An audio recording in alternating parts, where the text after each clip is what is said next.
ব্যাপার ভাই? এখানে একলা বই রয়েছেন, আপনার তো বিমর্ষ লাগতেছে। আর আপনার তো ডিলাইটেড লাগার কথা। ডিলাইটেড থাকবেন না আপনি? আমি শরীফুল্লে তো ওই মেয়ের কাছে পাঠাইছি, তার কাছে যাওয়ার কথা, মাপ চাওয়ানোর কথা। আচ্ছা, আপনার লগে দেখা হয়েছে ওই মেয়ের? দেখা হইলেই তো মাপ চাইবো, সরি কইব। কেন? সরি বলবো না। যেই শরীফুল তারে বলছে যে আপনার ছেলে আছে, বউ আছে, সেই শরীফুলই এখন বলবে যে আপনার ছেলেও নাই, বউও নাই। তাহলে তার মধ্যে একটা গিলটি ফিলিংস হইব না? সেই জায়গা থেকে সে আপনার সরি বলবো না? আরে ভাই সরি বলছে, কিন্তু আপনি যেভাবে বলতেছেন গিলটি ফিলিংস থেকে, ওইভাবে না। সরি বলছে অ্যাটাকিং মুডে, যার অর্থ হচ্ছে আমার প্রত্যাখ্যান করা। অ্যাটাকিং মুডে বলছে? এরকম হইতে পারে। অনেক মানুষ আছে কিন্তু এরকম, আমি দেখছি যে ভিতরে যে কথাটা আছে সেটা ঠিক মতো এক্সপ্রেস করতে পারে না, মানে টোনাল প্রবলেম আর কি, বুঝছেন? যেমন আপনারা বলবে যে ভাই কেমন আছেন, সে বইলা ফেলাই লই ভাবে যে এ ভাই কেমন আছেন আপনি, বুঝছেন না? তখন বেয়াদবি মনে হবে। এক্ষেত্রে হয়তো সেটাই ঘটছে। এরকম কিছু না ভাই, আমি তো আমারটা বুঝছি। বলেন কি? তাহলে আপনার কি মনে হইতেছে শরীফুল কি ওর কাছে গিয়ে মাপ চায় নাই? হ্যাঁ গেছে, আপনি বলছেন যাবে না, আবার গেছে, মাপও চাইছে, আবার নতুন করে একটা প্যাচ লাগাইছে। পেঁয়াজ লাগে? কি পেঁয়াজ কন্ত? আরে ভাই এর আগে আমার ছেলে পাওয়া গেছে, আমার বউ পাওয়া গেছে, এখন আমার কাবিন নামাও পাওয়া যাইতেছে। কাবিন নামা পাওয়া যেতেছে মানে? দূর হ। কি কন, কাবিন নামা কেমনে পাওয়া যাবে? আরে পাওয়া যাইবো কি, পাওয়া গেছে। আমার বিয়ার কাবিন নামা অলরেডি শিউলির হাতে। শরীফুল এও কইছে প্রয়োজনে এই বিয়ার যে ঘটক তারেও তার সামনে হাজির করবে। না, সিরিয়াল তো তাহলে ঠিকই আছে। প্রথমে আপনার ছেলে হাজির করছে, তো ছেলে আসলো কোত্থেকে? প্রমাণ লাগবো না? ছেলের প্রমাণ ছেলের মা মানে আপনার বউ, যেটা যে আপনার বউ সেটার প্রমাণ তো আবার লাগবো। সেটার প্রমাণ হচ্ছে কাবিন নামা। তো ঘটনা তো সব ঘটাই ফেলাইছে, কারণ আবার ঘটক লয়ে দৌড়োদৌড়ি গিল্লিগা করতেছে। আচ্ছা, আপনি আমার একটা সত্যি কথা বলুন তো, আপনি কি বিয়ে আসলে করছিলেন?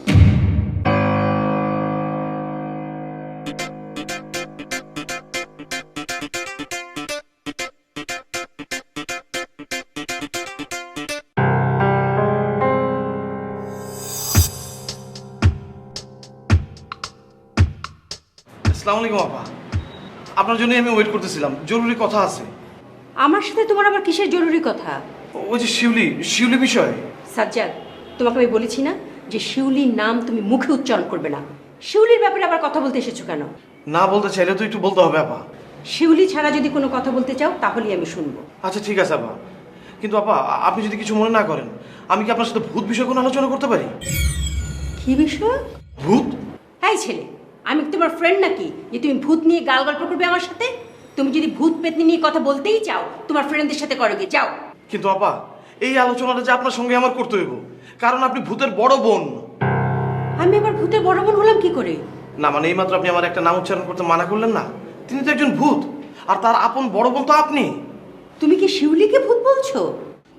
জি না মানে আছে, কিন্তু আপা আছে, ঘাড়ে আছে। তুমি কিভাবে জানলে? ওই তো গতকাল রাতে তার সাথে আমার দেখা হয়েছে, তখন তার ভূত আমার থ্যাংক ইউ জানাইছে। তোমাকে থ্যাঙ্কস জানালো কেন? ওই তো আমি তারে যে বিয়ে করবো না এইটা সে জানার পরে সে আমার থ্যাংক ইউ জানাইছে। তার মানে কি তুমি যে মেয়েটিকে বিয়ে করবে বলে ঘোরাফেরা করছিলে সেই মেয়েটি কি শিউলি? আপা আপনি আমার বড় বোনের মতো, আপনার কাছে আমি কোনো কিছুই লুকাবো না।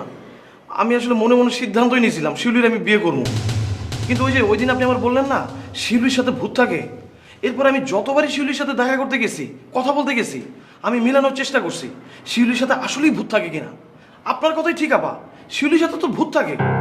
তাছাড়া আপা আপনিও চান না যে শিউলির আমি বিয়ে করি, এই জন্য আমি শিউলির কাছ থেকে সরে আসছি। আপা আপা আমি কি ভুল সিদ্ধান্ত নিয়েছি? তুমি যে সিদ্ধান্ত নিয়েছো একদম ঠিক সিদ্ধান্ত নিয়েছো, কিন্তু বর্তমানে তোমার সমস্যাটা কি বলো? ওই তো সমস্যা তো ওইটাই আপা, যেই ভূতের ভয় আমি শিউলির কাছ থেকে সরে আসছি সেই ভূত তো আমার পিছন ছাড়তেছে না, আটার মতো লেগে রয়েছে। কিভাবে? আপা আমি আপনার বললাম না গতকাল রাতে আমার সাথে ওর দেখা হয়েছে, সে তো আমার ভূতের পাশে থ্যাঙ্কস জানাইছে। থ্যাঙ্কস জানিয়ে কি বলেছে? বলছে আপা তুই যে শিউলিরে বিয়ে করবি না এই জন্য তোর ধন্যবাদ। শিউলি কি নিজের মুখে বলেছে? জি আপা। আরে না, শিউলি কেউ নিজের কণ্ঠে নাকি ভূতের মতো চিকন চিকন কণ্ঠে বলেছে? চিকন চিকন আপা, ভূতের কণ্ঠে। তুমি আবার ওয়েলকাম বলোনি তো?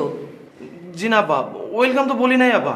গুড, খুবই ভালো করেছো। শোনো, তুমি শিউলির কাছ থেকে 100 হাত দূরে থাকবে, আর আমি শিউলির ভূতকে খুব ভালো করে বুঝিয়ে বলবো তোমাকে যাতে কোনোভাবেই ডিস্টার্ব না করে। আপা আপনি কি ভূতের সাথে রেগুলার কথা বলেন? আমার বোনের সাথে থাকে, আমার অপরিচিত কেউ নাকি, কথা বলবো না? ও আচ্ছা। আর কিছু বলবে? জি না আপা, আপনি কিন্তু আমার সমাধানটা দিলেন না। আমি কি বললাম তোমাকে যে তুমি শিউলির কাছ থেকে 100 হাত দূরে থাকবে। যাও। জি আচ্ছা। কোথায় যাচ্ছ? বাসায়। বাসা তো ওপরে। ও সরি আপা, সরি ভুলে গেছি।